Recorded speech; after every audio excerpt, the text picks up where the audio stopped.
Hello. Hello. How are you? Okay, how are you? All right.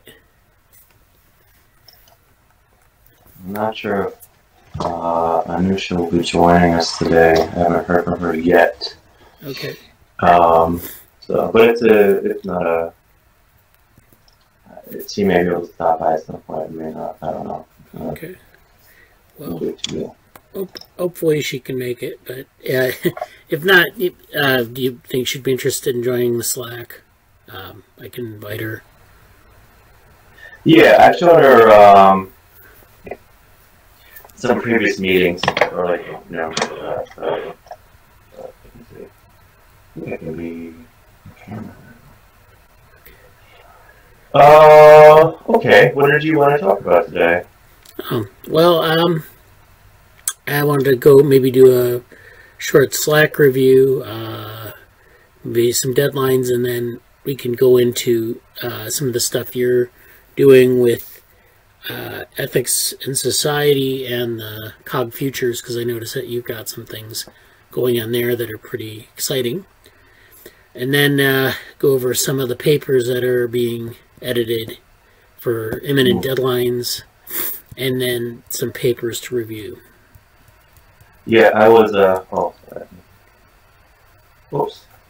I was lamenting to a colleague, I suppose, about how it's that thing where like everything is like due now. Yeah. For the rest of the year, and it's like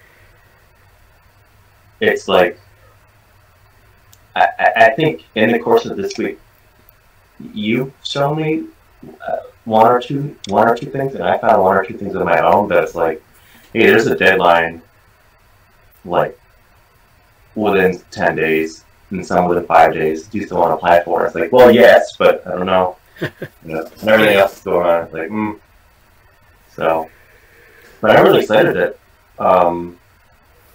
like it's fun to kind of set the table for the rest of the year in that sense, and like I have I'll do one thing that I think I'll do today. I'll do like a little tour of. There's been some changes to like some stuff on GitHub and ZenHub, which is sort of an add-on to GitHub, and a little bit in Zotero. Like from a lab manager organization perspective. Right. I'll do a little bit of that. I don't know when the best time to put that, when to show that would be, but whenever it's appropriate, we can go through that stuff. Yeah. Well, why don't I do the Slack review and the submissions deadlines, and then we can switch to that. You can do the demos first, and then get into the projects. Yeah, that sounds good. Yeah. So let me share my screen. If you're watching online, we're active in the Slack. Yeah, Jesse says hi. We're active in the Slack continually, so keep checking the Slack for updates. There are a lot of deadlines, so you're going to see things going in the conference materials channel, and you'll see that in a minute. Okay. So this is our Slack, and so we have a bunch of channels that we have, but we only update and be a subset of them at any one time. So this week we've had a little bit of activity on the Brain Organoids channel, but we need to get these resources together. I've been putting them, downloading them and putting them together in a folder, and I've been trying to create a Zotero folder, but as Jesse will tell us, there's a way to do that. It's kind of tricky, but we're going to go over that. Nothing in the Bradenburg Vehicles channel, somewhat recently maybe. There's a video by Josh Tenenbaum that Morgan shared, and then there's another paper here, Embodied Intelligence via Learning and Evolution, an archive paper from Montreal AI. So there's stuff in that channel. Actually, I haven't seen those. I was considering making a Zotero folder for embodiment itself, because that's good. Yeah. But yeah, I'll check those out. Yeah. Well, the reason I also bring up this channel is because this is relevant to the developmental AI stuff So this is something you might want to check out. It'll become more relevant in the coming weeks. Calls for involvement is not something we're using a lot. So I don't know. I may archive this because we have some duplicate channels, but this looks like something we created at the end of 2020. So we might actually use it for something. Just depends on if people start using it. Yeah. Yeah. Sometimes I arrange the channels on the side by, like, there's an option to do it last day. Also, hi, Krishna. Or, Krishna? Yeah, but I think he's gonna reconnect. I arrange it by last use, and sometimes that's helpful, but sometimes it's also confusing. Right. So. Hello, Krishna. Hello. We're just doing a review of our Slack channels. Okay. Yeah. So let's see. Cognition Futures. There's there's something this week. Couple things here. Jesse put a Facebook screenshot from Maxwell Ramstead, who does a lot of interesting stuff with the free energy principle. Morgan replied to that. He said he's interested in this sort of approach. And then Jesse put a Frontiers paper in here, the Mechanics of Embodiment. Yeah, this paper is really. I think it basically inspired me to do one of the.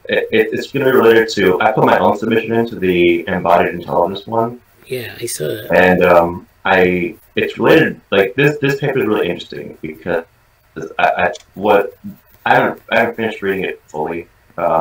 But in so many words, I would say it's it really sets the table, and I'm curious. Like, I kind of want to do my proposal, or the thing I'd like to talk about at the event, if I get in, or how they're going to do it, I don't know, is sort of like what's happened since this paper was written. I think this was written basically 10 years ago. It was published 10 years ago, and I kind of would like to take it from from the time of this paper to now, like, where are we? Right. And there's a really, it's an interesting way of approaching a lot of the issues around it. So, and I reached out to, I don't know how to refer to the people that aren't really my colleagues, like wannabe colleagues that I'm friends with, sort of, and more than an acquaintance, but not a good friend, and not really a colleague. So whatever that kind of person is, Yeah. I reached out to a couple of those people, and they had some good responses about, like, things also to look at. And after, when the time comes, and whatever our deadline schedule is, that'll be fun to work on. So. Yeah. So that's that channel. Conference materials, of course, is where a lot of the action is. So I put this. So one of the things I did this week, I found a conference, IGSS, which is a conference on, it brings together AI and agent-based models, and so we've talked about those in the group, and that's one of our interest areas. So I decided to write up a short, and I'll talk about it later. A 500-page, probably about 420 pages in practice, extended abstract on metabrain models. So this is one of our projects that we've had a call for, and it looks like Jesse responded with eyes emoji. So that's, I know Jesse put some comments in here, and I've addressed them. So this is something that's going to be submitted by the end of the weekend because the deadline's March 1st. Actually, I'll probably submit it later today because the deadline's coming up. And so that's one thing in this channel, and that's a nice this is what happens in this channel, is that if we hit a deadline we put things in here, shared documents, maybe deadlines for things, but we're actually putting the deadlines in formally in the spreadsheet, and as Jesse will show us, he has a system for that as well. But this, so we have this also the International Workshop on Embodied Intelligence. This is this EI workshop, and so this is the one that Jesse was talking about, where we actually have 2 submissions for this. One is on developmental AI. It's sort of an overview. And then there's a second submission on cognitive futures. So definitely a good opportunity. We'll see how that pans out. They should be letting us know soon about how they want to organize that. Yeah.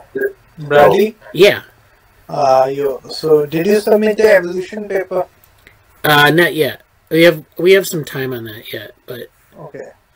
Did you? I sent the edit links of ANN versus BNN paper to you and Jesse. yeah. So I guess its deadline is on 1st March. So did you review them? I think that deadline is later. It's not actually. Is that for A-Life? Pardon? If it's for A-Life, the deadline is the 7th, but it probably will be extended. But we'll talk about that later. So yeah, that's and then the third thing in this channel is this is the paper. This is the old Baby Minds paper from last fall that we were doing. We were working on this paper and we submitted it to the Baby Minds workshop, and it got rejected because it wasn't really in the scope of what they were doing, and they offered some suggestions. So we reviewed those, and I've been working on this paper. I haven't seen anyone else in it, but this is due soon. So if you want to, and I'll go over it later in more detail, but if you want to contribute to this paper more, a lot of you are already on it as co-authors. Please go into this document, take a look. And I'll show it later. I made a lot of changes to it. So, and so I think that's it this week. I think this stuff was like this. This is the epistemological directories abstract that's been submitted to CSV Conf. So that's already submitted. It's hard to tell with all these deadlines what was this week. So definitely check this channel. Then there's the Dev AI channel, which has some interesting things in it. We'll probably be ramping up on this as well as the Bradenburg Vehicles channel, because we have this paper that we're doing and some other things, and so keep an eye on this channel. Ethics, Society, and Tech. Of course, that's there's been a lot going on there. Jesse's been getting people. Shruti from our DevaWorm group joined this group, this channel, and Danielle was in this channel, and Jesse's in this channel, and it looks like there's a lot here. Krishna's also in this channel, so there's a lot here that people are doing. There's a Zotero library now for the ethics stuff. There's AI for Society, which is a workshop. This is something that I guess if you want to submit a paper, you can do so. We can talk about that. So those are things that are, who responded in the affirmative here, Danielle and Jesse. So these are all things that, this is a very active channel. What other channels have been active lately? I don't know if there have been many other channels that have been active. I know we have the random channel and the general channel. Those are always worth checking out because we always put things in there. Oh, here, Jesse made a shout out to Stefan Dvoretsky, who has been in the lab. He doesn't attend the meetings anymore, but he's actually gone on to do some of his own things. And this is his brain hack project here, Open Mentalizing. So this is based on his EEG work that he's been doing. This is at Brain Hack, so he's got a nice project going on there. And then there's this thing that Jesse's going to show us in a bit. This is the ZenHub thing, that the plugin for GitHub. So that those are all, you know, you get a lot of information in those channels. I don't think we have anything else. I'd also keep an eye on virtual reality. We haven't done too much in this yet, but there's a lot of stuff in here that's kind of coming up. I've seen some of these actually. I haven't really been paying close attention to this. There's rodents interfacing virtual environments. So this is some stuff on neurotechnology.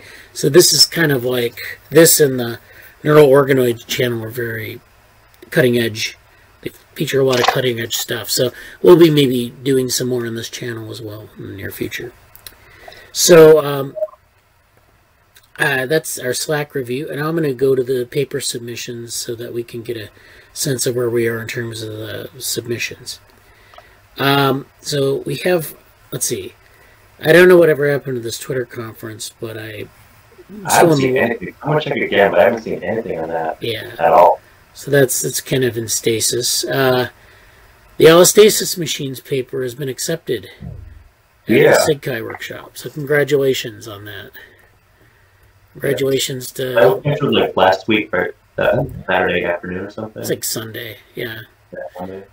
So congratulations to myself and Jesse and Danielle and Anson, who hasn't been able to make it recently, but is still very interested in this work. So this is so that what we got was we got an acceptance, and then we have some suggestions to make changes with, and I don't know what the deadline seems to be somewhat open-ended, because they have some flexibility in they're still accepting papers. And so but the workshop is in May, so we're going to have to turn our attention to that pretty soon. It's not that much work. Have you heard anything from them in terms of like next steps or like when the reviews due? Oh, that's what I mean. I think it's pretty open-ended. I haven't gotten anything on it. Okay. But it'll be coming. So yeah, we'll take care of that soon. Then we have this, this is the evolution, these are the evolution submissions. This is what Krishna was asking about. So March 1 is actually, the abstract portal opens on March 1 for the evolution paper. So this is this Kill the Winner submission that Krishna has, and this Euler Cycles for Life. This is something from our DevaWorm group, but this is a little bit farther off than I thought it was, but that's good. I thought that the deadline is on 1st March. Yeah. I rushed through it. I thought that the portal's gonna end on 1st March. That's good. We have a lot of time to improvise. Yeah. Well, sometimes I mean it's better to have it more done earlier than later, I guess. I mean, if you don't have to make the deadline, like, because you rush and you make the deadline and then it's like not what you want or whatever. So it gives you more time, but that's good. So there's this is the artificial life number 4. This is where we have a bunch of things that we were considering. So the developmental AI paper is definitely going. We talked about a Cog Futures submission as well, and we talked about the ANNs, BNNs. Now I know that Krishna has sent out the ANNs, BNNs. This is the artificial neural network, biological neural network. So this is a takeoff on the thing that him and I submitted to NeuroMatch. And so this is something that we might do a extended abstract on. Krishna sent a copy of it. I'll take a look at it this weekend. I'm just kind of trying to fit everything in where I can. So yeah. I saw that, and I saw that. Thank you for putting that also in GitHub. I haven't been able to do anything with it yet, but I'll be definitely adding to it like Sunday, Monday, Tuesday area. Yeah. So that's cool. And then thank you for that, Krishna. Yeah. Welcome. So that's So then they may extend this a little bit. I wouldn't rely on it, but in years past they've done like a 2-week extension. So why don't we try to shoot for the 7th, and then that'll be our. And then the Cog Futures, Jesse, have you thought about that, or is that something you moved to another conference? For A-Life? Yeah. Yes, and it's there. I do want to make a submission to that, but I won't.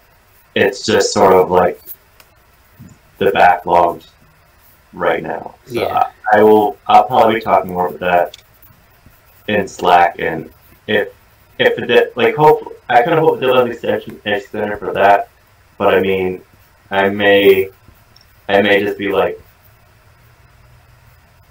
Yeah, I'll go over it more next week, because I don't think it's gonna fit either in my life or in this meeting for this week at all.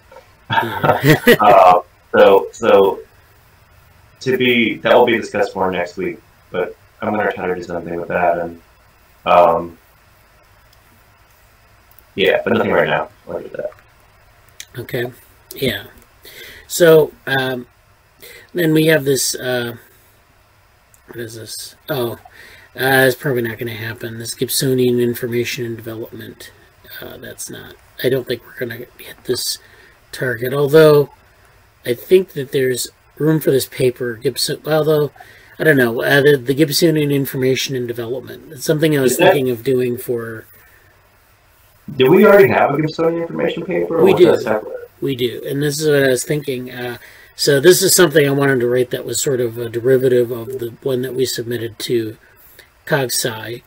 But, okay. I see. 23. But it might make more sense to add it into the main Gibsonian information paper. If you read over the Gibsonian information paper which has been submitted, and we're waiting on the results, there are a lot of sort of loose ends to that. And I don't know. Well, I guess once we get maybe some space to breathe, and then get the reviews back, we can figure out how it kind of, because it's not that long of a paper right now, but there are a lot of loose ends that we can follow up on. So one of those is a sort of developmental perspective that we're still it was kind of just hinted at in the paper, but isn't really there in full. It can be developed much more. So then there's the epistemological directories. This has been submitted to CSV There's the epistemological directories manuscript, which we will be picking up probably after this workshop happens, or this conference happens in May. Or if it doesn't get accepted, then we just work on it. This flash talk is done. Neuromatch 4 is still something out in the ether. Let me see something that we can find that's relevant here coming up. The NERC stuff we won't hear back from this until like April 1st. So we're still waiting on that. The Society and Ethics, or that submission has been made. Oh yes, this is the workshop on embodied intelligence. So this is actually the submission that I made here. Approaches the developmental embodied neurosimulation, and so that's one of the submissions. But Jesse also made another submission. Actually, I can probably put it in this cell. Isn't it on Cognitive Futures or Embodied Cognition? What's the title? You can probably say you can easily say Cognition Futures. That works. I did try to add both of them. I don't know if you want to do this or not, and I'll go through like some GitHub stuff after this. But I did add it to GitHub as well. My title was A Decade in Review: Computational Modeling of Embodied Cognition, but you can just put Cognition Futures in there because that's not enough. Yeah. Okay. Well, that's good. And we've got those, and then we have a couple things here. This is the IGSS workshop. This is 37. So this is what AI can do for ABM. That's the theme of what they're looking for. And this is the metabrain models, and I'll talk about that later, what that submission looks like. This is called the Inverse Generative Social Science Workshop. So they're interested in a lot of these issues. So maybe we'll get into that too. So if you have deadlines, please add them to this list. And then we can address them in the meeting and on Slack. So, okay. Now, Jesse, why don't you take it away with the tutorials and then the stuff on the projects. If Trader Joe's wants to sponsor me for chocolate peanut butter cups, you're welcome to do that. Thank you. I'm a social media influencer, even in science communication right now. Okay. Just because I'm getting caught eating chocolate for breakfast. Unexpectedly, right? I'm speaking. All right. So I'll start by sharing my screen, and yeah, just whatever. Area. Let's start. I'll show you. There's a few things to cover here, and I'll try to keep it organized. But I don't know if people don't be using this anymore or not. But you know, I made a 2021 folder for the proposal section, and I've put a couple things in here just so why we've done this in the past is for record keeping somewhat, but also like to kind of show what we're doing. But it's actually quite useful because things can get lost like in a bunch of, you know, Google Docs or in Slack. I pulled this out of, I think I pulled this one originally out of Slack. I don't know if this is up. These may not be the most updated, but like they're what I could find. But this is proposal 1. This is one that Bradley just talked about for his stuff. And excuse me. And this is the one that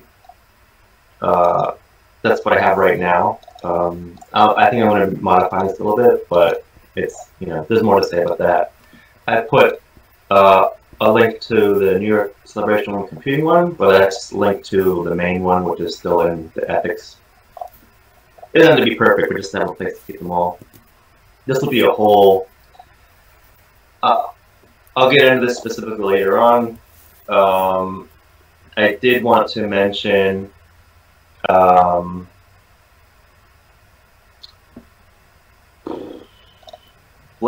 there's a few things. Like I'll be showing as a sneak preview. I'll be going through this shortly. But what is that? And I would start by saying I've been updating a little bit of how I'm using GitHub and GitHub projects in general. And really quickly, we don't go through a whole full of this right now, but really quickly, you know, this is our kind of main board for tasks, and we kind of go through it every couple of weeks.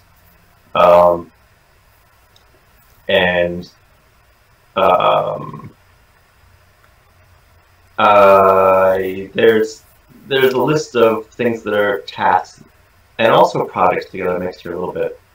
But this, for example, this is kind of old business. Like, I think we're actually done with this at this point. Or this is actually ready to go into our submitted and waiting review pile.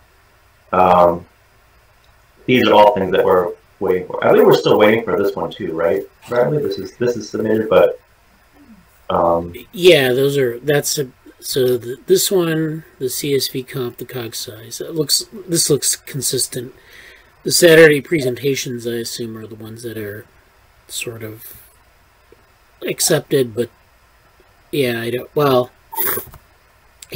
how we want to do that, because there's some that are going to get accepted and some that are submitted, and so there's a whole pipeline. Once they're accepted, then we have to actually produce a presentation, so it maybe makes sense to have, like, you know, once it's accepted, then we can have a presentation. Which you kind of have here a Saturday presentation, so that probably works. But yeah, I meant specifically like the SURE to serve. Oh, that one we're still waiting on. Yeah. Yeah. Okay. So that's okay. And yes to what you said. Otherwise, Developmental AI. Bradley did that a while ago. That's actually closed, but I wanted to mention that again. These other projects are all basically still in the works.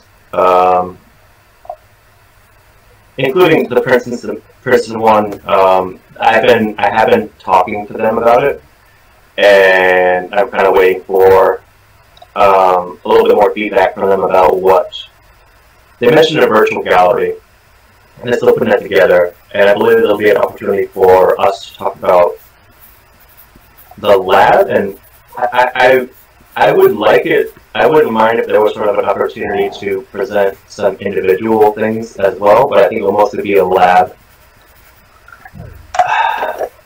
I don't quite know, honestly. They're still sorting it out, and I think it's good that we reached out because we will kind of. I think they're sorting out some things, and it's good that we show interest because it might help them to make some decisions, so to say. Just for new stuff, still waiting on the conference thing. A-Life is definitely happening. That's sort of established right now. The ACM thing, this is here. I don't think anybody's going to be applying this. There's a bunch of things that come up, and I mentioned that in the Slack too. Like there's a really cool workshop. Do I have access to it here? There's a really interesting workshop that would be really cool, like continuous reinforcement learning. And I actually mentioned that. I'll be able to show it quickly. Conference news, events news. Just to show this quickly. The roadmap to never reinforcement learning. I did tag Rashad because he mentioned being interested in that before. It would be cool if there's a social learning, developmental learning component too, but I don't think.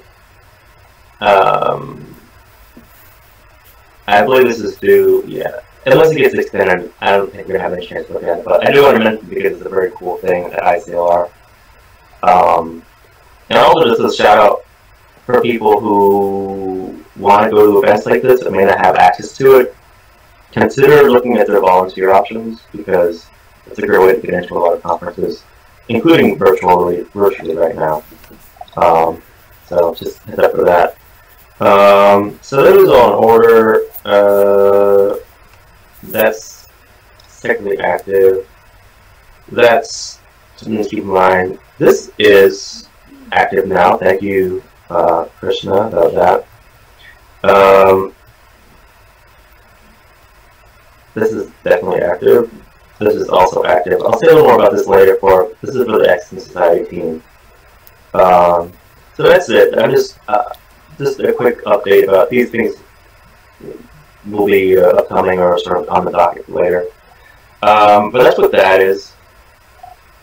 The project board is not the most updated, but it's being a little bit replaced by this roadmap that I'll talk about in a few minutes, but not entirely. Like it's still there. It's just it's kind of a good overview of some stuff that's been where we are on some things, but I haven't updated that.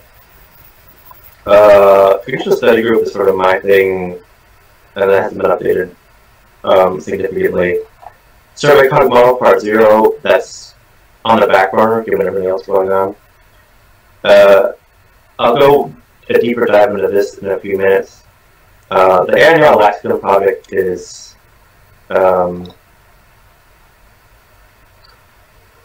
we'll have an opportunity to submit a bunch of smaller topics into this. So for anybody who's interested and related on the ethics team, there's a lot of opportunities to submit things to this, and that'll be good. But that's kind of upcoming. And this one, I'm going to do a whole big talk about soon.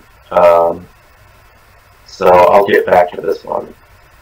Next, I'll show a little bit about the Zen Hub and what Zen Hub is, and I'll put this on the screen for a moment, and let me turn this off here. So, actually, let me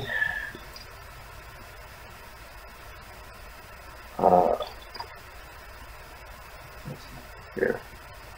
Like just you know, Zen Hub is sort of a project management add-on to basically what's really interesting about Zen Hub is that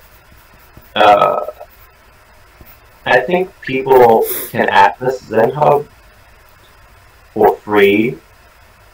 Like, I think Bradly could access this fairly okay. Like, this workspace. There's a whole set of things you can do here. But you know, it describes itself as, you know, how to manage GitHub, and this is really cool. Gantt charts, and the charts and reports are very interesting and what might be useful later. It's kind of stuff nobody else really has to care about necessarily, but from a project management sense and an organization and administrative sense, it's helpful. And what's really good, and why I'll go on camera for like a rant about this. Oh, there's some questions here. Oh, Krishna had to go get some network issues. Okay, Krishna, thank you. Apparently I'm having some network issues too. A minor administrative rant of sorts is it's been really difficult to figure out where to centralize some information, and this isn't for the lab authors like myself in some ways. And the appeal to using ZenHub so far, like I've been back and forth on many things, but the appeal to using ZenHub right now on top of GitHub is that the source files, like the issues are the core thing, but they're still on GitHub. Like, there's nothing being taken out of GitHub or added on GitHub. The only thing that's being added onto GitHub is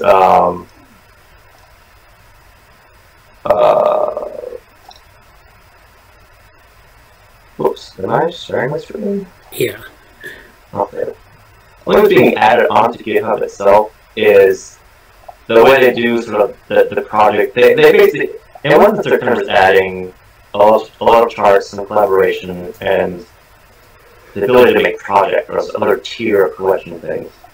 But you can stay inside GitHub, so that's cool. And what does that mean for us? Well, there's like you can set up. There's like one unified board. I don't know if you can make other versions of it yet. You can like do a bunch of. You can go by.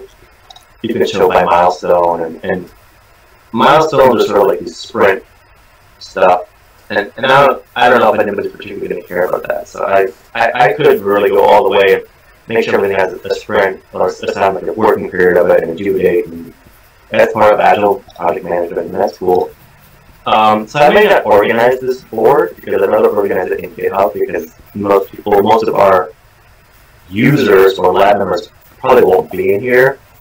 But I'm still kind of sorting that out. But what's the most useful thing right now that I like is the roadmap itself, and it will. I'm kind of making it such that I'm extending the upper bound of the time, I suppose you could say, to when the latest due date is, like MetaBrains, AI Ethics. These are all due March 1st, and so they're kind of showing up here uniformly. And you can change the view a little bit. It kind of zooms in and zooms out. It's low right now. Yeah. Well, it's sort of helpful in that sense, and it, like in my, I don't think everybody has to use this, so I'm kind of just saying it out there, and it's not. But like for my sake, like this is kind of a cool view. You open it up, you can see these different sort of sections of time. This maybe shouldn't quite be here, but you know, the abstract is due the first, and it kind of. This one maybe shouldn't quite be there because we haven't really started that yet. But if I extend it further, it will disrupt the flow of things. So I'm kind of toying around with it, but you can break things down into different sections that you're doing. And I haven't done that with everything yet, but like you know, it's sort of there. You can break these down into what we call epics, but just like macro projects and the project segments and you can attach different. You can attach. I don't think you can directly access them through here, but you can attach specific issues to, you know, this, like the submission of the abstract. Oh yeah, like this link to all the different issues that are related to it and that are completed and so on and so forth. And like this is all information that actually is pulling from GitHub. This isn't separate. But I think the creation of the Epic thing, I think that is a GitHub specific thing. But I don't need to get too deep in the weeds here. But for the point of general use right now, this is a nice way to look at what's up. And like you kind of see this sort of deadline approaching to, you know, this is sort of the most immediate thing here. Or, you know, essentially, what is due March 1st. And again, you know, the projects are not in GitHub because GitHub doesn't have a way to collect stuff like that. So it's sort of a nice view and a dashboard and a framework, and it, you know, you can sort of do this yourself. If people are really excited about this, I can show them how to make their own workspace and kind of, if you do it within the certain ways, you can easily transfer this collection of projects. You can add project from another workspace if you're in. You have to be in the right setup, but it's a good way. Like if you're setting up your own personal, well, like you want this to be you for the team. Like there's, I've considered making one for the ethics team itself.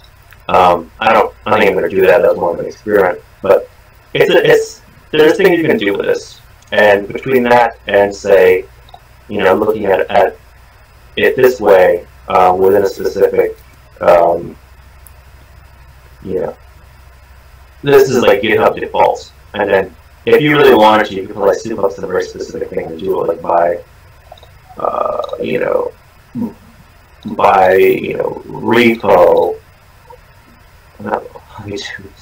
There we go. Like if you wanted to just see, well, anyway, you get what I'm saying. I don't want to spend too much more time on that. It's a cool view. It's a little bit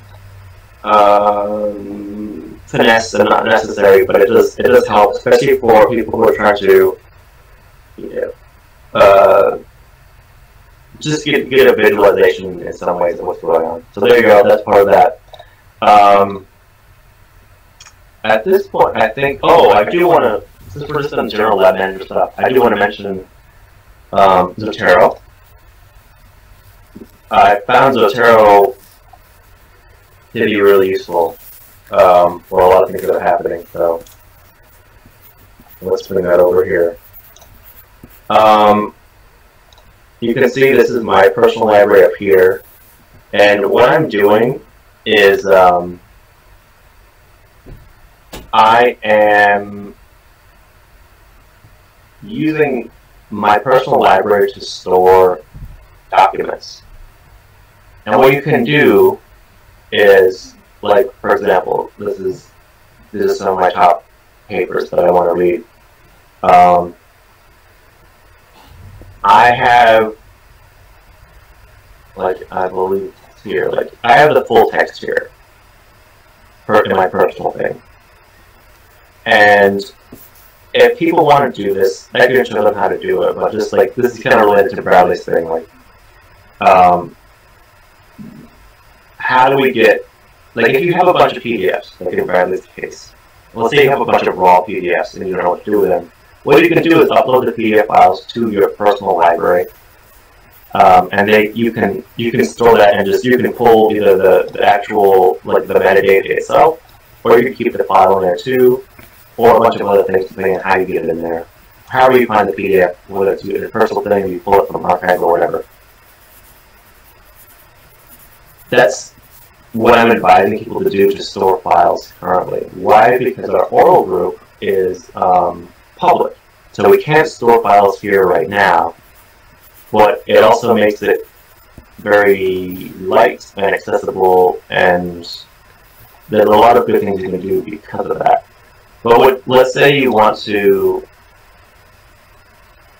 I don't know, let's say you have a PDF file that you want to put in our Saturday morning NeuroSim papers thing. How are you going to do that? Because if you just try to drop the PDF file here, it's not really going to work. So my suggestion is drag it and drop it in here, and okay, it will take the full text PDF and then the metadata, and just pull the metadata down into Saturday morning NeuroSim, and there you have the metadata without the file. So that's kind of the workaround that I'm, suggesting. But I set up all these libraries, and I actually feel this is a nice thing to do, because I'm not saying people should cruise or random citations, but it's a nice way to sort of flesh out what's going on. I made a lot of specific ones, again, for later. I made a lot of specific subfolders. And just so you know, if you put something in a subfolder, it has to be in the main folder, I believe. But that might not actually be true, but I made some subfolders because people have different focus or different foci in this project. So if you want to look at predictive listening stuff here, history, like news or popular articles, databases, specifically about Google, it can help you collect things fairly easily. And like in my case, all I really do is, I'll just go to a site and I have the Zotero reference browser thing, and it's just very easy. If you have Zotero open on the desktop client, which is what I'm doing here, you can basically just pick the folder that you want it to be in, and it'll pop up, and there you go. That's it. You can just say that, and then it will be here. So it's very easy in that sense. Yeah. Whoops, I did figure it. I'll figure this out later. But I encourage people to use this if they want to. I don't expect people will, but it's a cool way to separate out some things here. There's some for Worm. I'm making one for embodiment, but it's sort of like how do you structure these macro categories so there's not too much overlap. So I don't know. But at least it gives you a place to kind of store your stuff, and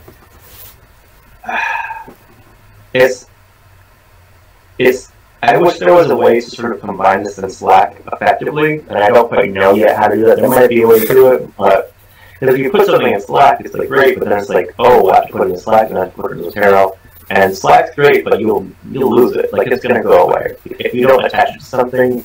Slack links will just, like, literally after 10,000 cycles, will disappear on what we're doing. But also, like, it's just going to be harder and harder to find it.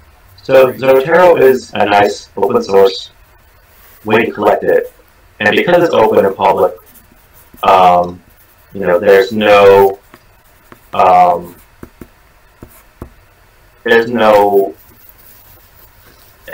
it's a very easy way to save the metadata, and we can always find ways to get you the actual PDF.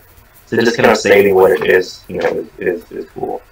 So that's my Zotero update, and it's, again, not essential necessarily, but it can be useful.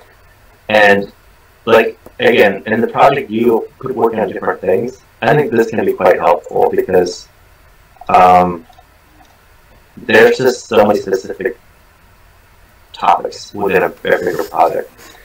So yeah. That's basically Project Manager's update. We went through all the deadlines just now. This is kind of a visualization of them. Like May 7th, May 1, March 1, March 1. I don't remember when this one was officially submitted, but I know it's not particularly active. And what's cool, like, I could remove this from the roadmap, and then I believe added back somehow. I might be wrong about that entirely, but I've never really added one back yet. So Yeah. let's see. But again, like this is sort of just kind of just a tool. Like these are top layer things that are you know, visualizations, and that's best. So that being said, I guess any specific questions or whatever would admin stuff. We can move on to other things. I mean, yeah, I like the. I think ZenHub is actually quite useful. I think that's going to be a nice visualization. Maybe we'll try to review that weekly, and then we'll try to also. Now that we're making all these submissions, we also need to have like another component here, which is what do we have to do with it? We have to make a presentation. What's the deadline for that? What's the actual conference date and so forth? And so we'll be, putting that in the spreadsheet that I showed earlier, and then maybe we can move that also to GitHub issues when those are done, and then that will show up in the ZenHub. So we could have like a where we put things in the organize them in the spreadsheet, put them in the GitHub as sort of an intermediary. GitHub issues is sort of an intermediary thing, and then the ZenHub where people can do a quick glance, and it gives you some perspective on when things are due. Yeah. Like a visual thing, like. Yeah, I think that's a good like workflow prioritization. I think I would structure it that way myself. Like the spreadsheet is the most raw data and the most fine-grained. GitHub itself helps it be public, and it can help. I mean, I've become a really heavy GitHub user in terms of project management, and most people that I know don't touch anything like that. And that's fine, but GitHub's also sort of a nice public way to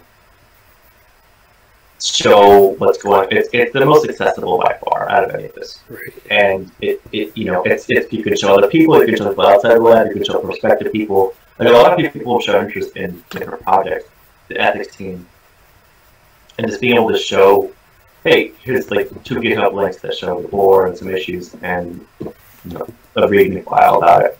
That's just very accessible and good. And then, yeah, ZenHub is sort of this nice visualization. I mean, you can do a lot. You can do a whole lot with ZenHub. But for and I'll be probably exploring that for the next few weeks, but for like our purposes and just lab, like it's sort of like ZenHub is a little bit of a more fine. It's basically a visualization tool that applies some things to. It's like a visualization for the spreadsheet built upon GitHub, and I think that's a great thing to have. Like you can just quickly do it, and it helps for people coming in. Like everybody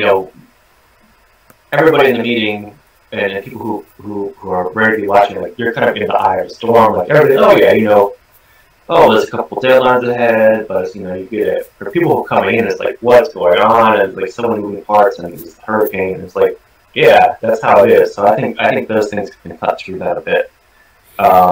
So yeah. And if anybody has any tips or advice or wants to know how to do this or setting it up themselves or use GitHub or ZenHub, always just ask about that, and it's fine. But it's sort of, I always like project management stuff, so I nerd out on it a little bit. Yeah. But yeah, I can talk a little bit about the ethics stuff. I don't have anything major for Cognition Futures to say. I don't think anybody else will be showing up. But yeah, I could say more about that, but otherwise, that's gonna be like my speaking. I don't have anything else to like present besides ethics stuff. Okay. Well, yeah. Why don't we get into the ethics stuff for about 15 minutes, and then Okay, yeah, that'll be great. Real quick on the ethics things, I want to say thank you to Krishna, who had to go, to Shruti, who has been in our Slack and in Deeble Worm and sort of checking things out. Aaron, who's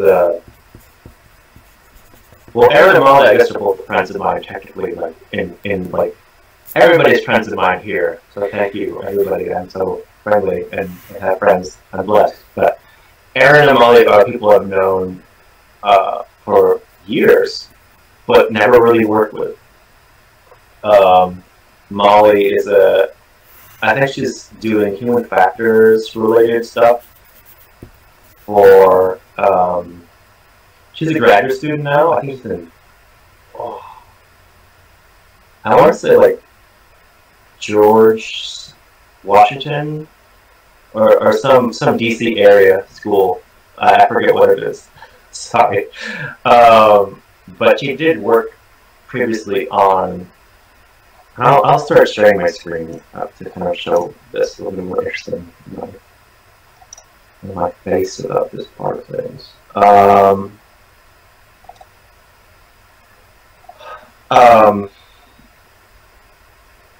She's done previous work in stuff regarding trust and human, like trusting AI or trusting artificial systems and how trust is developed.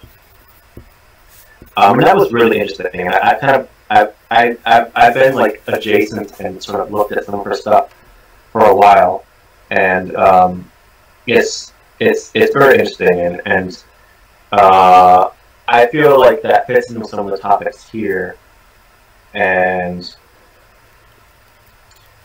I still have to do. I want to make some.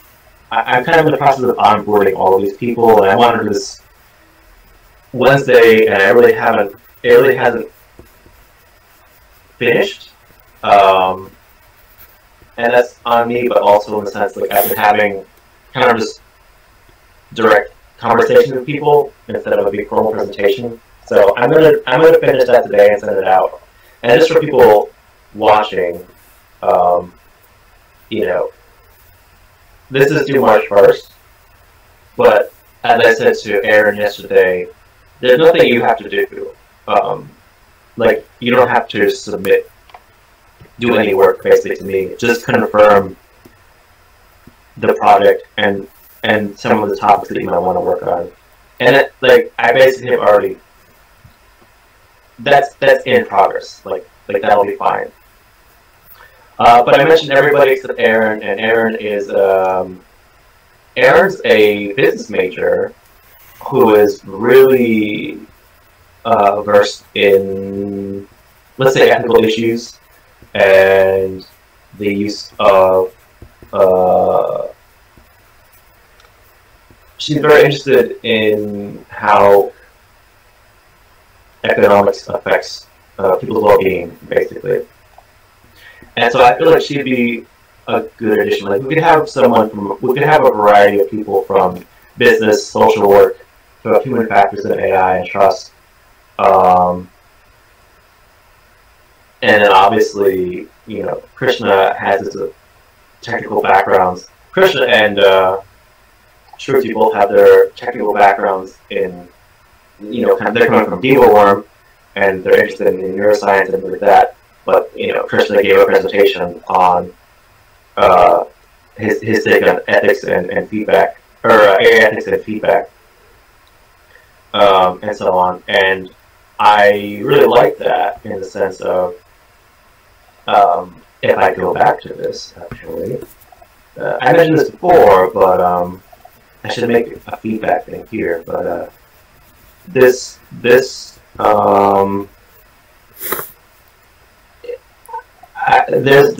did I put the lab in here yet? This person, Kansu Kanka? Yeah. How to say it? She started the AI ethics lab. So between all of her work and I saw her on this TED Talk originally, and between between that and some of our other videos and work with the ethics lab, and also, where did she go? Sarah Brown's work, Dr. Brown's work. These two things are directly related to feedback and system level approaches. And I mean, it's a very popular thing, even like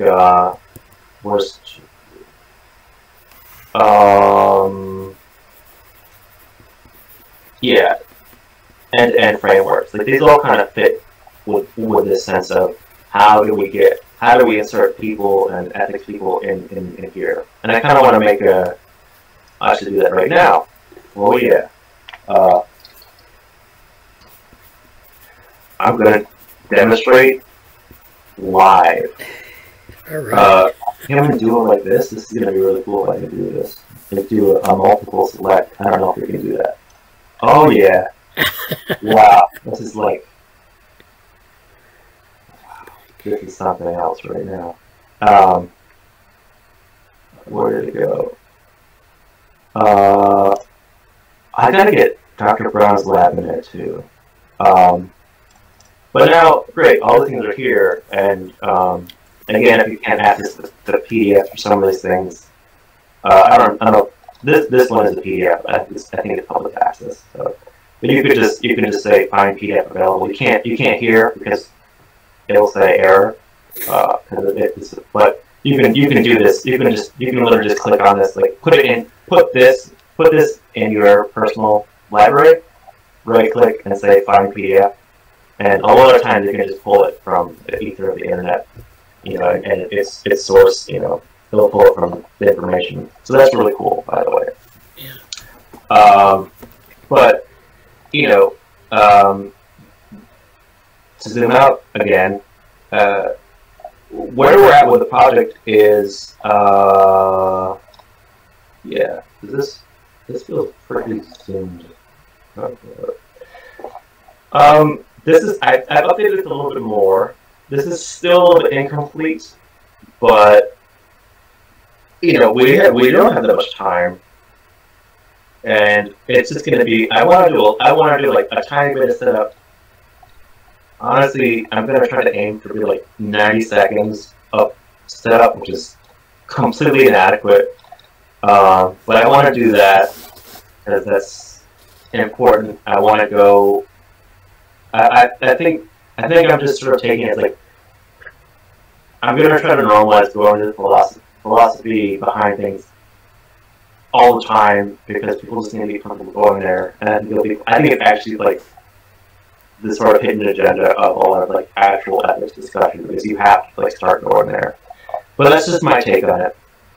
And there's like different aspects of things that we want to look into. And this is not the best list yet, but it's an improving one. And you can focus on government policy. I'm reading actually. Yeah, I'm reading this. Ryan Kahlo is he's the lawyer who Gary Marcus brought into the AI debate too. And I've been looking at his AI roadmap paper, policy, our AI policy primary roadmap, which would be it'd be a good background piece for a lot of people from the lab. But I'm going to present people with ultimately sort of here's some suggested basic readings at different levels of like an article and a paper and whatever, and then here's some stuff that you might want to focus on, given what I know you're interested in, and here's some opportunities in general that we need to look at. So that's kind of what's going on here. And again, like depending on how involved people want to be, you can go from I want to look at this topic and read a couple papers on this, and then tailor my input to a couple slides, and great. That would be totally sufficient for the presentation, because the presentation for neurocelebration only computing is both great to have it as a presentation and just this, as I explained. Oh yeah, as I explained in can I show this here? This might not be the same thing. Let me see. well, I'll show later, but I had made a comment on our meeting, like at the start of February, when I went into my big discussion about using artificial intelligence as both, you know, to study ethics and people and intelligence, using it as a sort of reflective mirror to discern some things.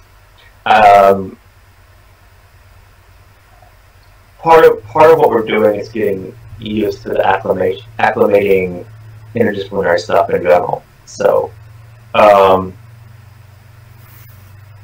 yeah, I guess let's just speak a little more properly about that in the sense of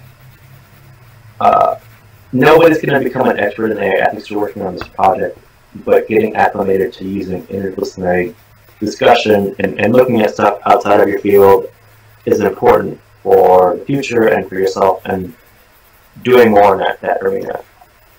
That said, a lot of this stuff will likely contribute into two other things, which are the development of a manuscript about these things, and hopefully submitting that somewhere, or this archive or whatever, much more formally and really fleshing things out in a, if you want to write, you know, and put some stuff into actual paragraphs, that's great.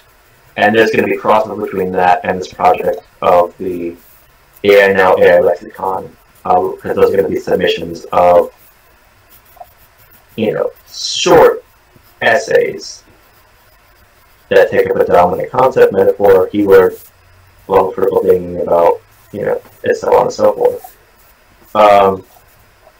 So the presentation is going to be really, like, the more I keep thinking about it, 15 minutes is like, oh my goodness, like, it's going to be so, like a greatest hits tour of important topics in this area. But that's a good thing. So there's been a lot of interest in it, and I appreciate that.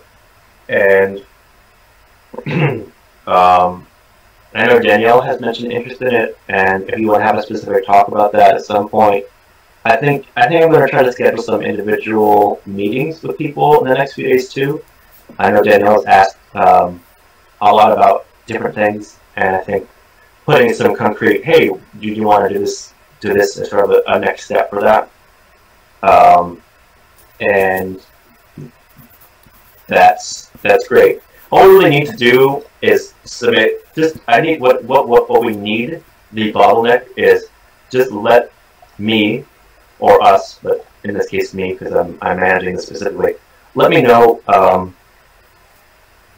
what you want to do, and if you want to be working on it, basically, or not, in a sense of, it's kind of like most of the discussions that I've already had have been enough. You know, I'm not gonna say, oh, you know, you need to do more to be on the abstract, but it's like what a lot of the presentation itself is going to be contingent upon what people want to focus on and bring up. So that's kind of what it comes down to. Like, you know, the abstract is pretty much set, but we can tailor it a little bit if there's something that you know you really want to tackle. The difference between AI thinking and AI ethics. You really want to tackle predictive policing, which is a really interesting topic. And you could have a minute and a half, 2 minutes of talking about that in the presentation. And you could write about that in AI Now in an essay. And you could contribute to that part of the paper in the manuscript. Like, see, that's kind of the pipeline that I'm going through. Like, presentation, essay, manuscript.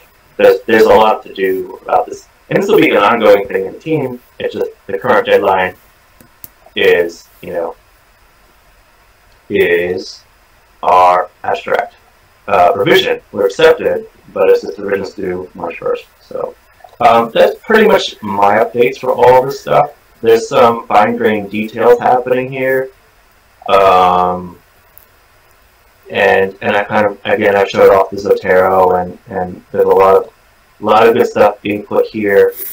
You can see this has been pretty active since last week, and now there's a new feedback category, so things are really popping now. But yeah, I think that's pretty much my ethics team update for the moment.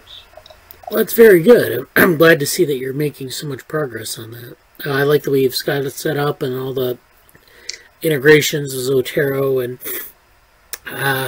it came from a question I had during the week about, I was trying to create that neural organoids folder, and I was trying to pull things into the folder directly, and I forgot that you had disabled the PDFs, and I was confused as to how to get the thing going. And so I think we've got that solved now, and that should be good enough, to have like your own personal folder. I don't know if they have a limit on the amount of stuff you can put in your own folder. I don't think they do. There is, and I'll show this again. What's cool is that, can I just do this here? Let me see. What's cool, am I logged in? Yeah, see, I'm not logged in right now. Okay. Like, anybody can access this, which is like, if you're on a different computer or whatever, or you're on a different device, you can just go to this link, which I've put in the Slack or wherever else, or is also for the ethics team, it's also in the it's on GitHub. But you can just look at this stuff, and it will be here. And like, a lot of times it will pull insights, or you can just go here and find, you can find, it will just give you the link to it. Like, you can just go there and find the information. So that's really cool. Like, it's a double-edged sword, because you can't get the PDFs here. Like, public files will not let you store it because of, access and so on. But it's helpful in this sense where you can find this very easily. And as always, if you ever need any, stuff, if you ever need a PDF, we can provide it. And there's something else I wanted to say with this, but it escaped me. So. Oh. Well, yeah, we'll follow up on this in the coming weeks. Maybe we'll even go and do a short review of things that are in the Zotero folders, so people have a sense, what's going on right now. We can review some of the things for further contributions. So that's it. That brings me to my other question about the ethics project. So you're just soliciting people for things they want to work on, which I think is good. You've gotten into different tasks and issues. But all right, so small glitch there. That's okay. So the other thing I was talking about was you have these issues and you're making them, you're assigning them to people, but I think you need maybe more of a top-down way as well to make some of the stuff happen. So,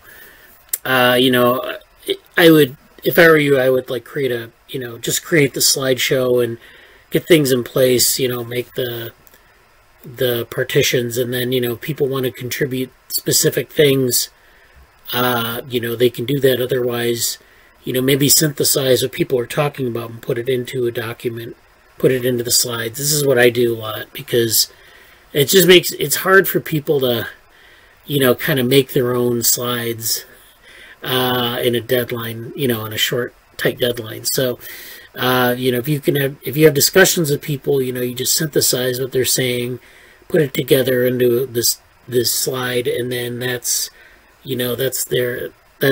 makes it easier to manage.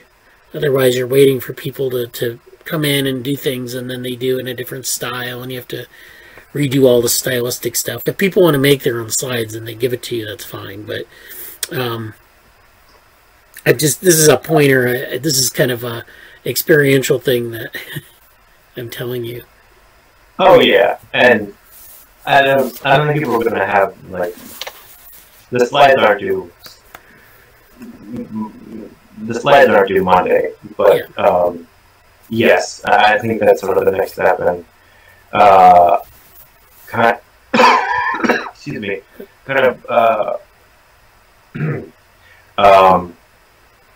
breaking things down into just some basic categories, and even letting people, you know, modify that into other things. But I think that's sort of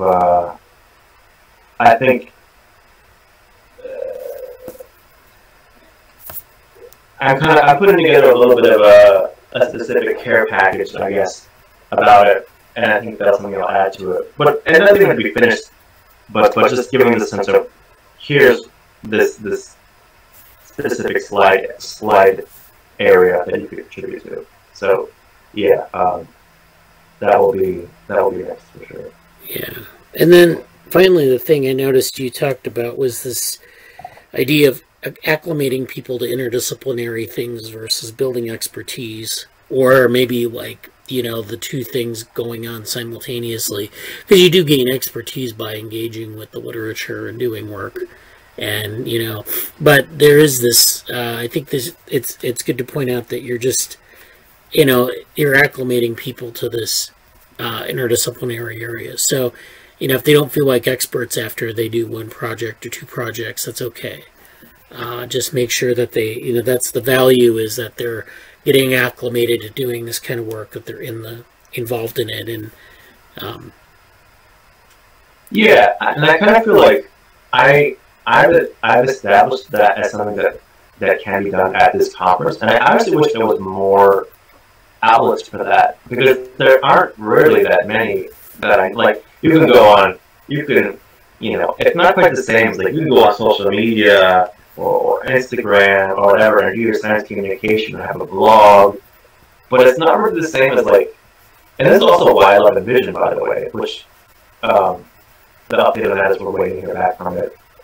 And then, I mentioned that. Like, why I love Envision is like, it did give you a sense of, it wasn't quite a hackathon, but it was, well, sort of was a hackathon, I suppose. But get people together. Like Envision was, you know, it wasn't all. It was very diverse for people.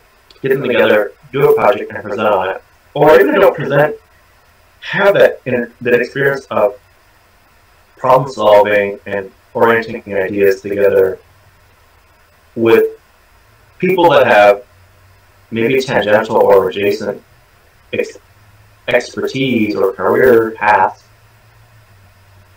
But just normalizing that as a process, like, that's huge. And there really aren't a whole lot of avenues to do that. And I feel like, you know, there's something to intentionally creating spaces to do that in existing conferences or whatever else too. And so Neurocelebration Computing is great because they offer that, and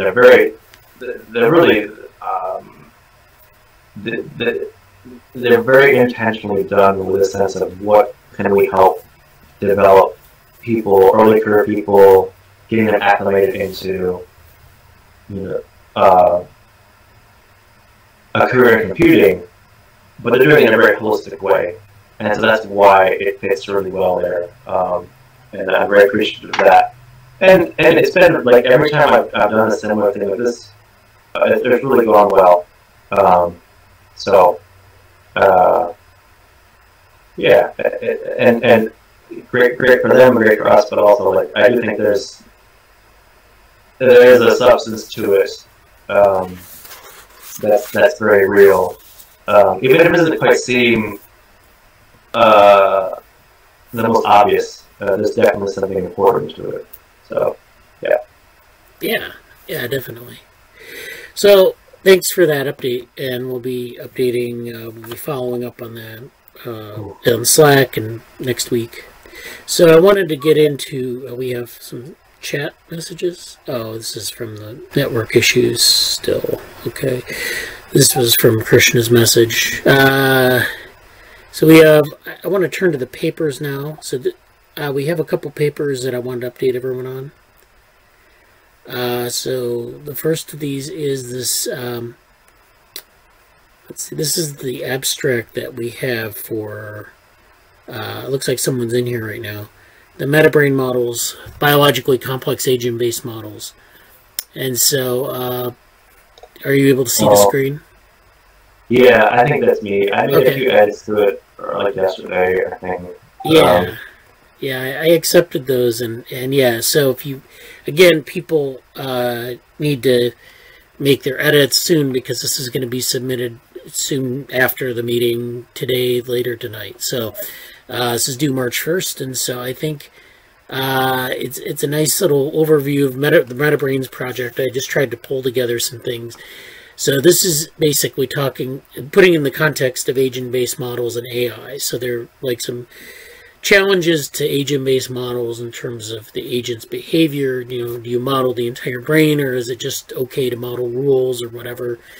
And then artificial intelligence presents a similar representational challenge. So you can have minimal representations or complex representations. And so that's kind of what this is about. Metabrain models are sort of a way to overcome some of these challenges by having these layers of models or representations so you can array them in different ways. We want to mimic things that are going on in the nervous system, like the thalamocortical relationship in the neocortex of humans and other mammals. There are other models as well where there are layers of tissues that communicate with one another, or the cells within the tissues communicate with one another in certain ways, and that's what we're trying to sort of approximate here. And so, I mean, I want to really kind of make this brief. So the representation-rich component of a metabrain model can encase or be layered on top of a representation-free component. I think there's a really interesting role for topology here. So, like, you know, playing around with topology. What was that? Oh, sorry.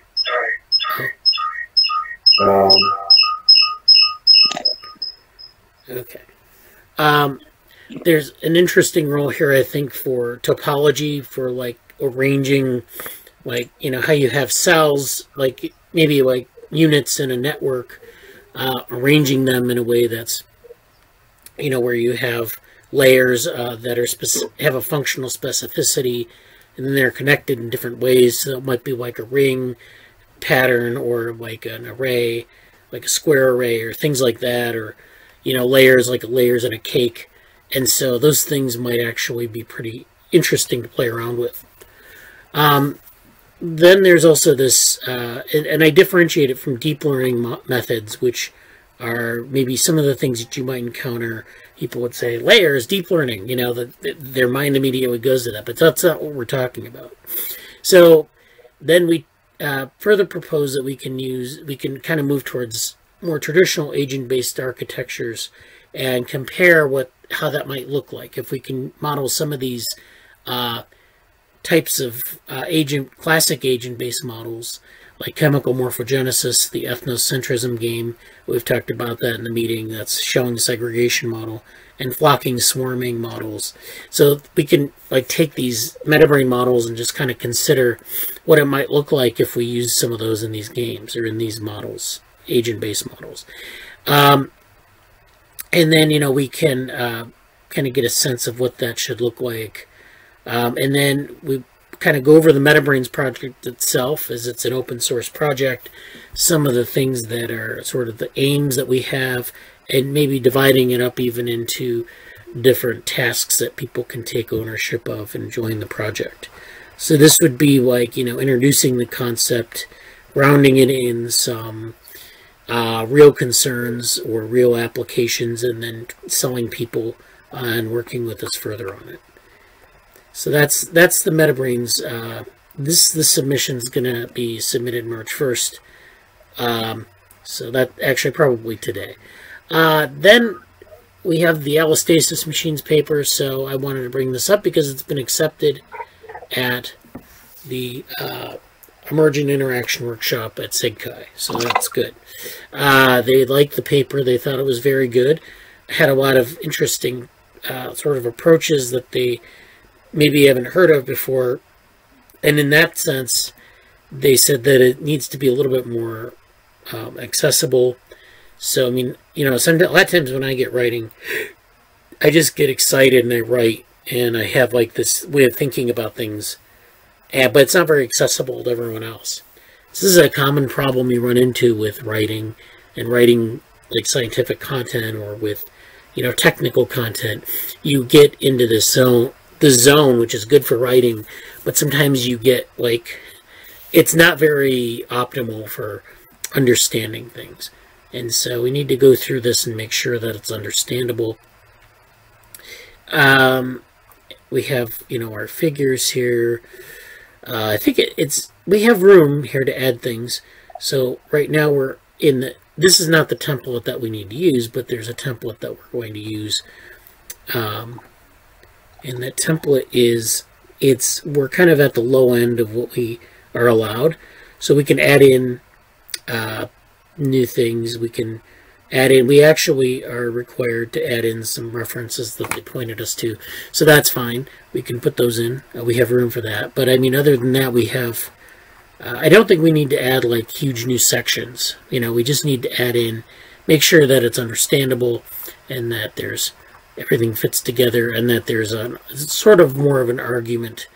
This is supposed to be a position paper, and we got the position part in place, but it's not as strong as it could be. So, I mean, you know, I guess my suggestion here is just to read this paper over. Read it over like you would read over, you know, just from the top to the bottom, just like you've not seen it before. And then just kind of think about, like, does this make sense? Does that make sense? You know, kind of give it that kind of critical eye, that sort of naive critical eye. And make sure that you put your comments in, and then we can address them. And I think that that's in pretty good shape overall. Then finally there's this, this is the old baby minds paper, and it looks like it's under surgery, and it is. Actually, these comments have to do with things that have been changed from the last version. So I've already got this into a template, the A-Life template, which is very similar to the other conference templates. It's the two-columned template, and we have about 3 pages left. So we're at about 5 pages. We have 8 that we can fill. And so I've added a lot of stuff in here. These highlighted areas are things that have been added. So this title has been changed a bit. And for an A-Life audience, it might make sense to change it a bit. But I'm open to suggestions on how to change this. If you think this is good, fine. If you think it needs a little bit of changing, just change the order of the words here, so it's not huge. But just make sure, again, you read through this with a critical, naive eye. And I know everyone but me hasn't looked at this since October. So this is like an opportunity to go back and say, oh yeah, I remember that. That doesn't make sense. That's basically, this is your opportunity. And so a lot of things have been added here, pointing out that this is that we're sort of contrasting this with a compositional approach to development.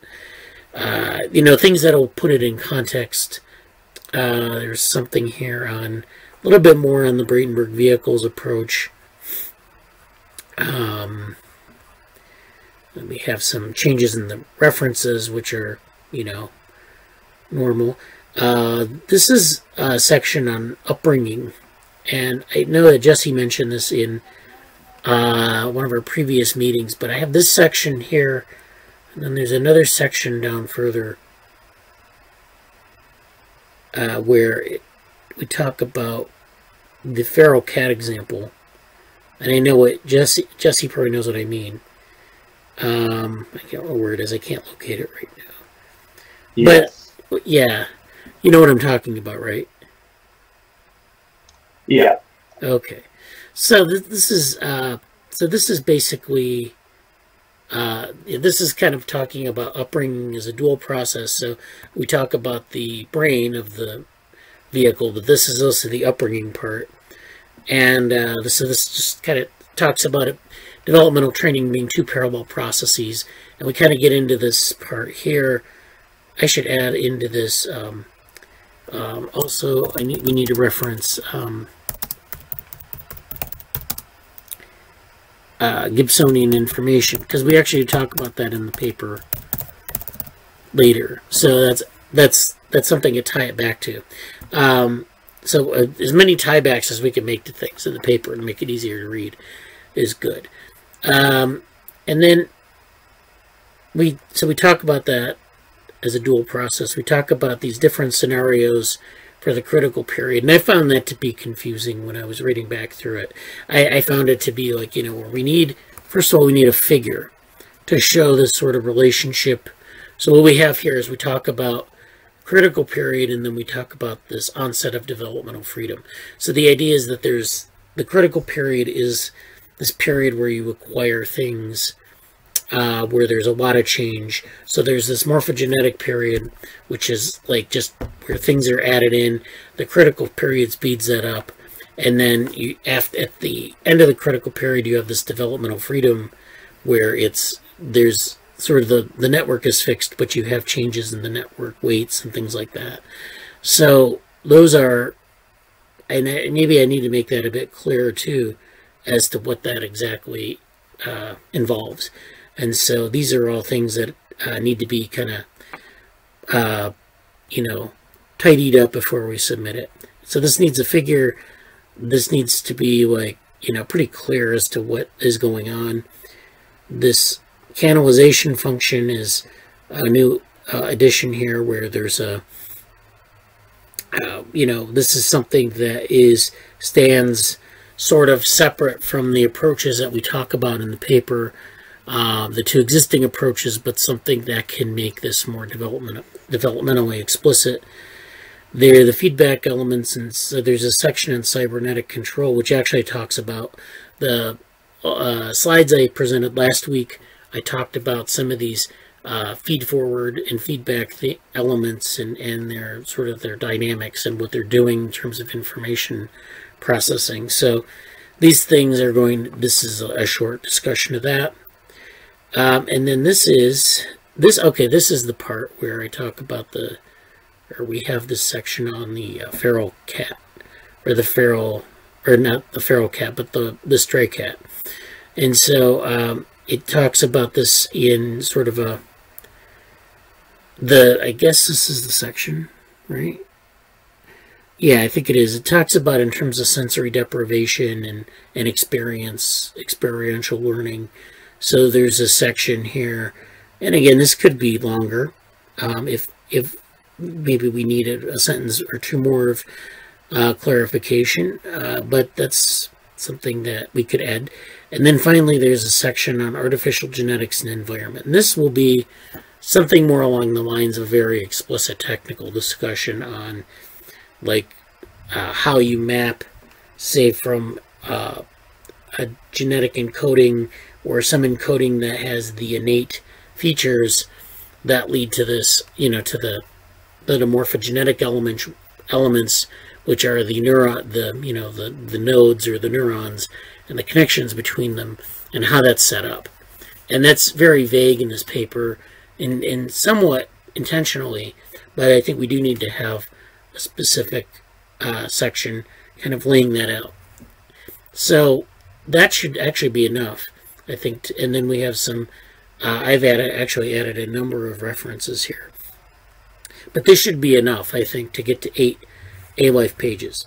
And so if you're interested in this paper, oh, it's Jesse. Thought we had a new person in. If you're interested in this paper, please, interact on Slack. I think I may have pinned it to the channel, but this is, and the link is in the conference materials channel. I think it's pinned, or you can ask for it. So this is the paper, and again, we have, I don't know how many authors we have in right now, 6. So we have Bradley, myself, Rashab, Akshara, Anson, Furkan, and Jesse. And so if you want to be an author, you know the routine. You can contribute in some way, editing, or maybe, you know, proposing what the figure should look like. So that's all, you know, possible. So any questions about that? Comments? No questions, but I took a little preview at it before, and I'm glad to see it. I appreciate going through it here, and I look forward to contributing on that. Which one were we going to submit this to? This is ALife 2021. Okay. This is the general track, yeah. So this would just be a conference paper, and then, you know, I don't know what well, I mean, if it gets accepted, then great. If not, then we can submit it maybe to some journal. I mean, I don't know how. It might be journal length, but we'll see. Okay. Yeah. So I think it's coming along, and I think this actually solves our problem of the developmental AI. Like, you know, we talked about, like, taking that outline and making it into a preprint. And, well, we might still do that, but I think this is solving some of this problem, too, of what does developmental AI look like. I think we're addressing some of the issues in this paper as well. Yeah, it's definitely in that direction. Yeah. So, again, people read it. And then if you read the paper over and you decide that you have some, maybe some things you think that we might address as part of the project, we do have, let me share my screen again. We do have the developmental AI outline on the GitHub repository. So this is Oral Group Developmental AI. This is our outline, which I wanted to make a little bit more outline-like, but and it is, but it's pretty hard to follow some of it. Just kind of its bullet points. But we need to, you know, we might be able to flesh this out into a paper, but we also maybe need to add things in here. And again, like I said, developmental AI, if we made like a paper on it, and this is one paper, but like an outline of, you know, like a technical paper on it, we still have other things that we have that are going on that fit into this category. So we have this paper here, Continual Embodied Learning, but we also have the allostasis machines paper that kind of fits into this approach. It's a little tangential to developmental AI, but I think it's a definite part of the developmental AI, you know, pantheon. We also have the Gibsonian information paper, and that again is something that we can flesh out more. And then all those things kind of fit into the developmental AI category. So, you know, we'll be and maybe we'll just have like a shorter paper that kind of points to these different other papers and kind of lays out, you know, how these things. So, you know, we'd have a section of allostasis machines where we talk about how those fit into developmental AI. And we talk about this continual embodied learning, where we're using developmental brain vehicles, which is a different type of model, but it's a concrete model for this. And then, you know, we might even get into the Gibsonian information part, which is, you know, how does this environmental information act on the nervous system? And we have, you know, ideas about that, but it's like we have to put them all in context. So that's what we're kind of looking for here, is to bring all this together. But we're also working on these parts that are, you know, moving parts on this. So let me know if you have any questions about that. Finally, I want to get to the papers, and I know I always leave less time for this than I'd like. So last week we talked about the VR stuff, and I don't have anything to talk about on that topic this week. I would like to follow up on it though in subsequent weeks, and maybe we'll even do some more detailed research on this area. But I just wanted to kind of keep that in people's minds. I'm going to go through this. This is actually a paper that might be relevant to AI or VR as well as Gibsonian information. And it's a new paper in Artificial Intelligence Journal. And it's called Making Sense of Sensory Input. So this is actually a DeepMind collaboration with Imperial College London and some other people in Europe. And they're talking about sensory input, and let's go to the abstract. This paper attempts to answer a central question in unsupervised learning. What does it mean to make sense of a sensory sequence? In our formalization, making sense involves constructing a symbolic causal theory that explains the sensory sequence and also satisfies a set of unity conditions. The unity conditions insist that the constituents of the causal theory, objects, properties, and laws, must be integrated into a coherent whole. On our account, making sense of the sensory input is a type of program synthesis, but it is unsupervised program synthesis. So then they talk about this contribution as a computer implementation, the apperception engine that was designed to satisfy the above requirements. Our system is able to produce interpretable, human-readable causal theories from very small amounts of data because of the strong inductive bias provided by the unity conditions. A causal theory produced by our system is able to predict the future sensor readings, as well as retrodict, which means to predict means to go forward in time, retrodict means to go backwards in time, earlier readings, and impute, fill in the blanks of missing sensory readings, in any combination. In fact, it is able to do all these three tasks simultaneously. We tested the engine in a diverse variety of domains, including cellular automata, rhythms, and simple nursery tunes, multimodal binding problems, which is this thing in the brain where, like, you're binding percepts into a single coherent percept. It's called the binding problem, and I'm not going to talk about it now, but it's an area that, if you want to read more about it, there's a lot of literature on it. Occlusion tasks and sequence induction intelligence tests. In each domain, we test our engine's ability to predict future sensor values, retrodict earlier sensor values, and impute missing sensory data. So that's so it's a general purpose type of intelligence system.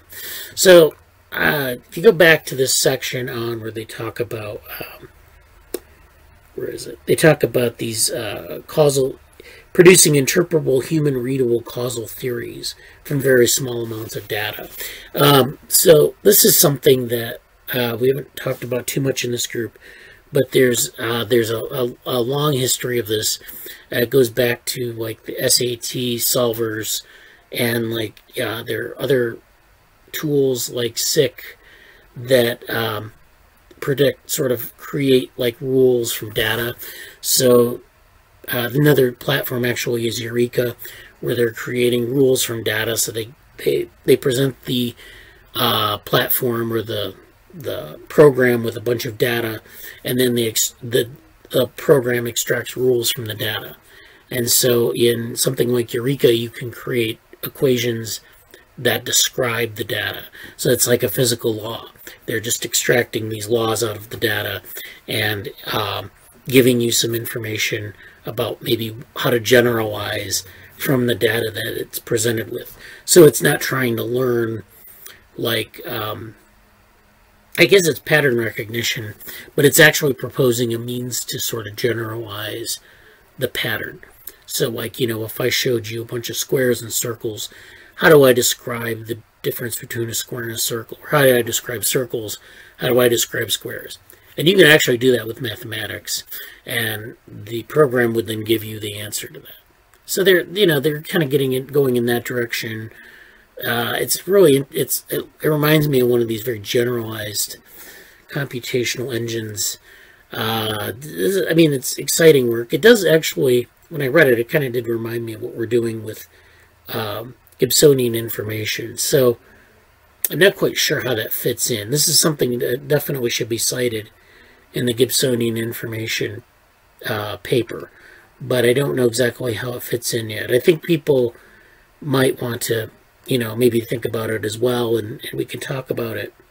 But this is, they talk about prediction and retrodiction, which is another interesting thing that they kind of bring up in this paper, and that is that you can predict things. So and we think of artificial intelligence as being predictive, or the brain in general as being predictive. We say the brain is a prediction engine without really thinking about what that entails. And so I think this paper, they kind of get at what that means. But they also talk about retrodiction, which is the ability to sort of predict things in the past, or to draw upon things in the past. So if you see something like, some pattern in the past and you encounter more data, you can go back and predict what that is. So you can, there's this sort of causal flow of things where, we think of prediction as always being in the future, but actually retrodiction is important because you can actually then start to put together a framework for what you've observed. So all the data you're observing, it's kind of like this sort of strictly Bayesian model of taking your present state, using a prior distribution, which is a summary of everything, and then making a future prediction or some sort of like posterior distribution. That's not all there is. I mean, that's a decent model for trying to learn things in Bootstrap, but like there are things in the past that you need to go back and look at and say, oh yeah, this fits this pattern, or this doesn't fit the pattern. And so I can actually predict those events. I couldn't do it with maybe 30% of the data. But now that I have like 60% of the data, I can actually predict what that's supposed to be. So this is, I think this is a really interesting set of issues they come up with in this paper. It's pretty long, and of course it's something from DeepMind, so they're doing this. They're throwing everything at it that they can. They kind of go through different types of reasoning here and the causal relationships. This is Artificial Intelligence Journal, right? They have to do that. So they're creating this program, and they're doing what they call program synthesis, which is really good. This is actually an example of the cellular automata here. So they're actually putting this this is an occlusion task, so they're using a grid like a cellular automata grid, and they're putting things in the grid, and they're using this approach to sort of analyze it. So this is an interesting paper. I don't want to spend any more time on it, but you can read it if you're interested. The next paper is this philosophical understanding of representation in neuroscience. This is a Conrad Cording and Company paper, so I wanted to bring it up here. So this is, well, let's go over the abstract. Typical systems neuroscience experiments correlate the activity of recorded neurons with controlled variations in stimuli or behavior. Such experiments are commonly taken to reveal that the neural activity is a representation of the stimulus or behavior. So they're talking about, like, you're looking at the brain, you're looking at neurons, and neurons have this activity, and it's actually representing things in the environment. It's taking in information, it's making an output of behavior. There has to be something inside the brain that's a representation of either the sensory input, the phenomena that you're looking at or feeling or whatever, and then the output of behavior. So whatever that looks like, we don't really know, but so they say, but what does a statement mean? So representation is a philosophical concept with a rich history going back to at least Aristotle. So they talk about this as a philosophical concept, and this is, again, yeah, it's a philosophical concept. They've also used it in computer science and computation, and it means something a little bit different there actually than it does in neuroscience, because in computational science, a representation, or in mathematics for that matter, a representation is how you take symbols or how you take a computer language and how you represent things in the world, like cups on a table, or like a computer, the function of a computer, or like the sun rising in the morning. All those things are represented in either a symbolic language or some sort of lines of code where you're defining objects and things like that.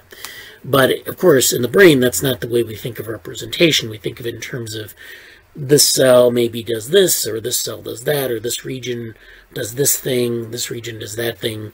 There's variation in that region or cell's activity, and it's like we can map, like I know people propose things like grandmother cells and other types of cells that are represent recognition or visual recognition or some other thing, some other function.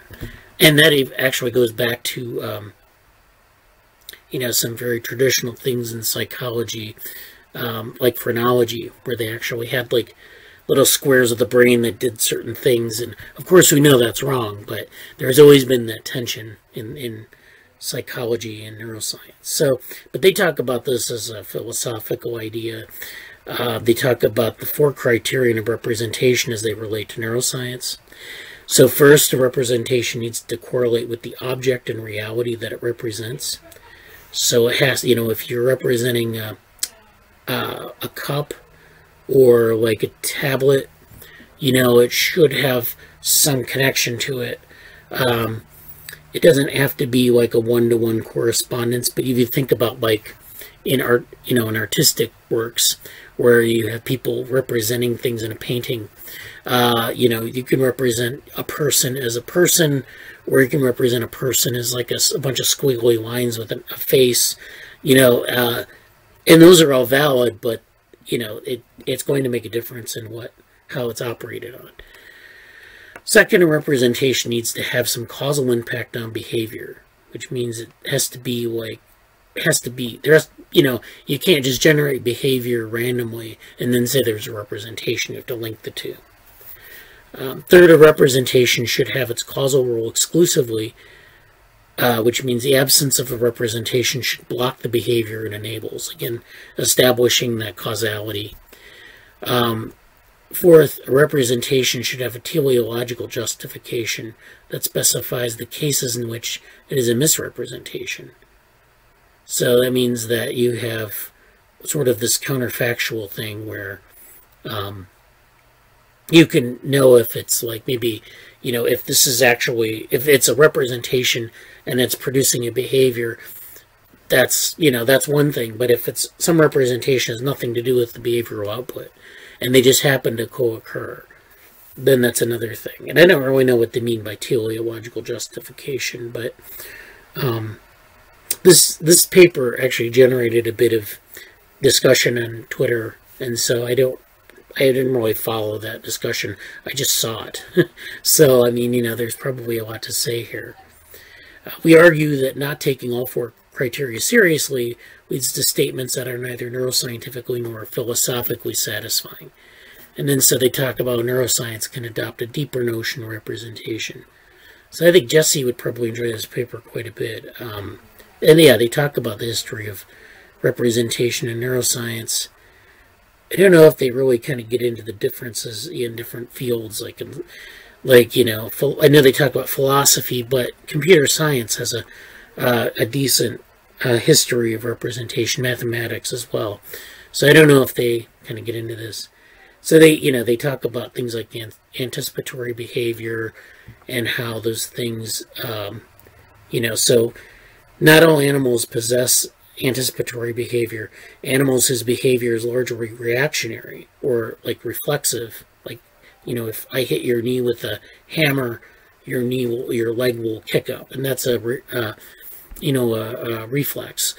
Those things may not have representations, but if it's something that is anticipatory, it might have a representation.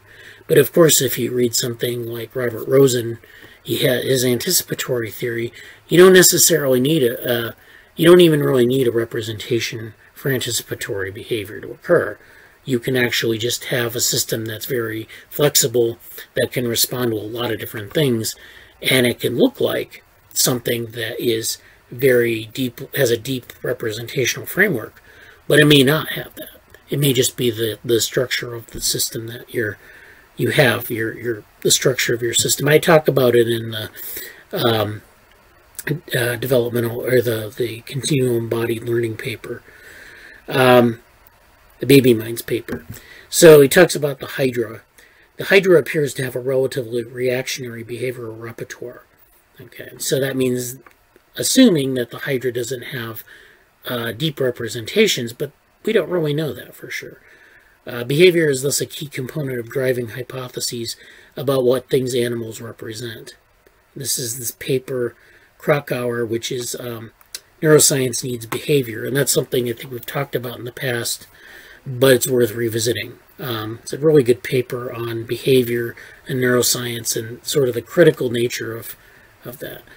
Yet by itself, it cannot answer how an animal implements these representations. So this, and then they go into things like neural coding and these things, because in the brain, neural coding is sort of the way we observe representations. And then, so this is a very good paper. I think you should read it more. We can talk about it more maybe next week. They have a lot of good citations in this paper.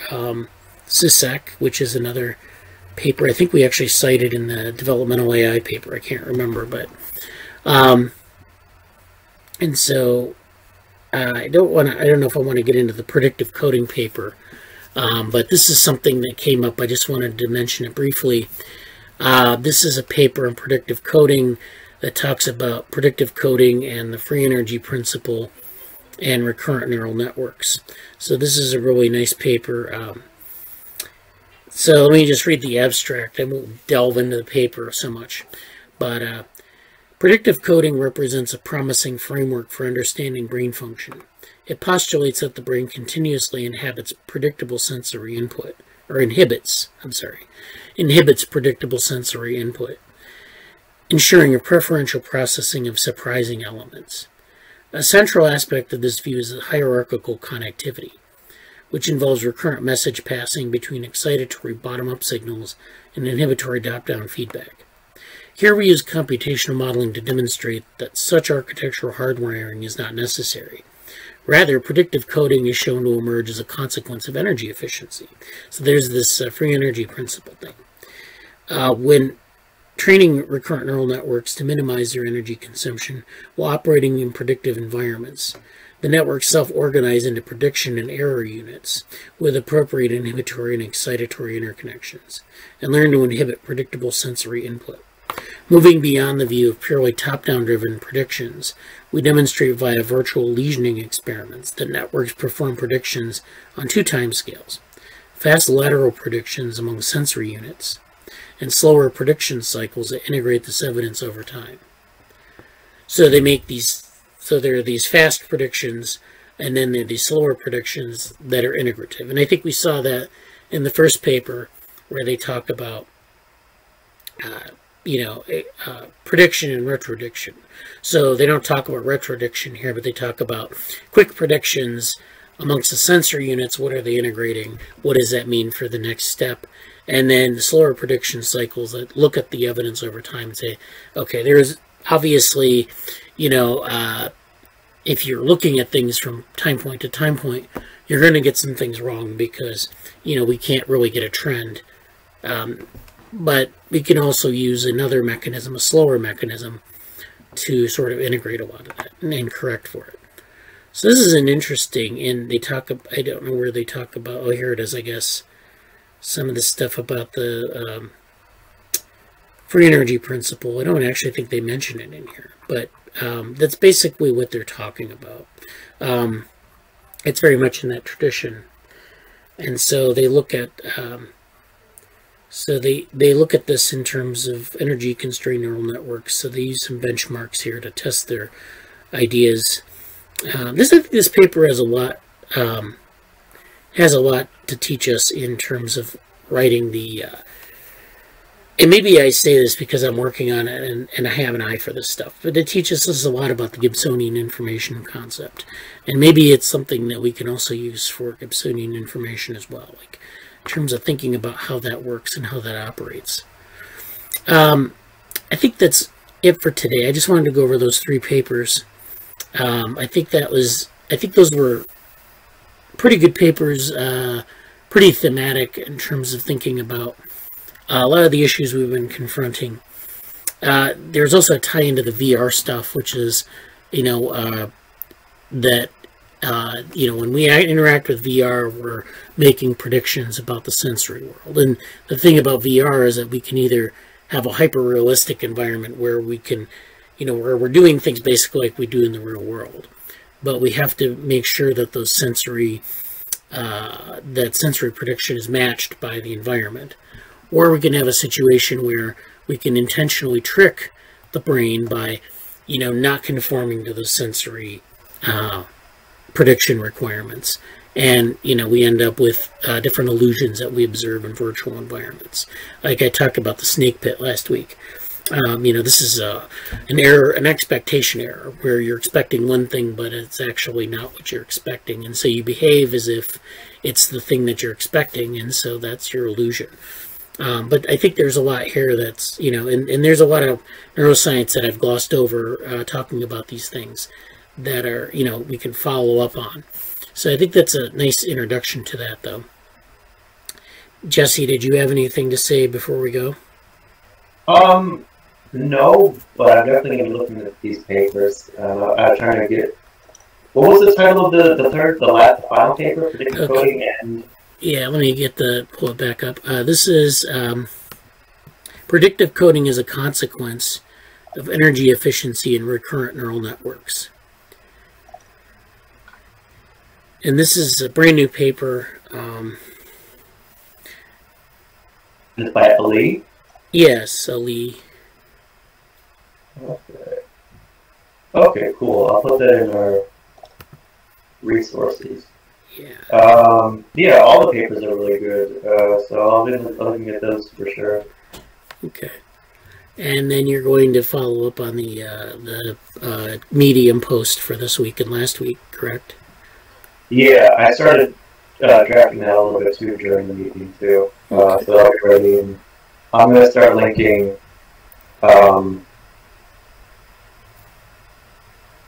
papers there and Zotero and stuff. So it'll be, I'll have that out this weekend, or at least before. I already sent an email out on Thursday, so I'll try to have an idea of like Wednesday or before Thursday becomes, Yeah. And ideally before that too. Hopefully speaking about, we'll see if we lost up to Monday. Okay. Well, that sounds good. Thank you. And if people have any papers they want me to cover, let me know. Put them in Slack. Otherwise, let's keep the conversation going on Slack. Or, Jesse is doing his meetings on Wednesday for the ethics team and sometimes Cognitive Futures. So, if you want to join in, I think it's Wednesday at 6 o'clock Eastern time. Yeah. I'm typically having Wednesday at 6, and that's obviously not good for everybody, but I try to make to make it asynchronous friendly. I try to record things and send out updates. So, it's that's one thing. And for any, right now we're focused on all the submissions and the ethics team and everything right now, and there's sort of very particular like chunks of focus that we're dealing with. But if someone sees this and has interest in, I really want to get into predictive processing, predictive coding, which came up a lot in one of the Anson and the study group that Anson and I were in for last year, a little bit this year as well.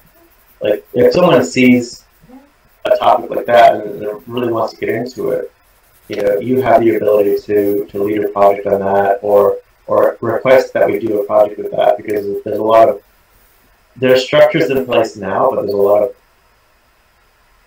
of things that fall under the umbrella of developmental AI and mid-range, and the VR stuff, and feedback, and so I'll just mention that for people who are curious around the fence, there's a lot of there's ways to develop things and get, you can, to take it whatever you want. You can get a lot of ownership on some of these things. So just because we're not talking about it explicitly right now, doesn't mean it's the only thing that's going on or will be going on.